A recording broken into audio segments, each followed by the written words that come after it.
இப்போ வந்துட்டு கிளாத்தை வந்துட்டு நம்ம வந்துட்டு ஒரு கர்ச்சிப் தான் ஃபஸ்ட்டு உங்களுக்கு ஸ்டிச் பண்ணி சொல்லி தர போகிறோம். அப்போ வந்துட்டு கர்ச்சிப் கட் பண்ணுறதுக்கு கிளாத்தை வந்துட்டு இப்படி சிங்கிளாக போட்டுக்குங்க. சிங்கிளாக போட்டுட்டு மெஷர்மெண்ட் டேப் எடுத்துக்கிறோம். டேப்பில் வந்து பார்த்தீங்கன்னா இது வந்துட்டு இன்ச்சு கணக்கு, 1 இன்ச்சு 2 இன்ச்சு 3 இன்ச்சுட்டு இது இன்ச்சு கணக்கு. இந்த இன்ச்சிலேருந்து வந்துட்டு நம்ம சின்ன கர்ச்சிப் தான் நம்ம கட் பண்ண போகிறோம். அதனால் 11 இன்ச்சு கர்ச்சிப் அதோடைய அளவு எடுத்துக்கலாம்.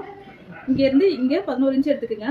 11 1 இன்ச்சு நம்ம எக்ஸ்ட்ரா எடுத்துக்கணும். அது 1 இன்ச்சு எதுக்கு அப்படின்னாக்கா நம்ம எக்ஸ்ட்ரா மடித்து தைக்கிறதுக்கலாம். அப்போ 12 இன்ச்சு நீங்கள் டோட்டலாக எடுத்துக்கணும். டோட்டலாக 12 இன்ச்சு எடுத்துக்கோங்க.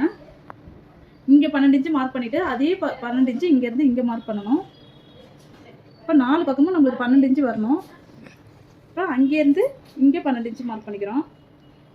லாஸ்ட்டாக ஸ்ட்ரெயிட் பண்ணிக்கலாம். அப்போ இங்கேருந்து இங்கே 12 இன்ச்சு, இங்கேருந்து இங்கே 12 இன்ச்சு வந்துடும். இப்போ வந்துட்டு ஸ்ட்ரெயிட்டாக ஒரு லைன் போட்டுக்குங்க.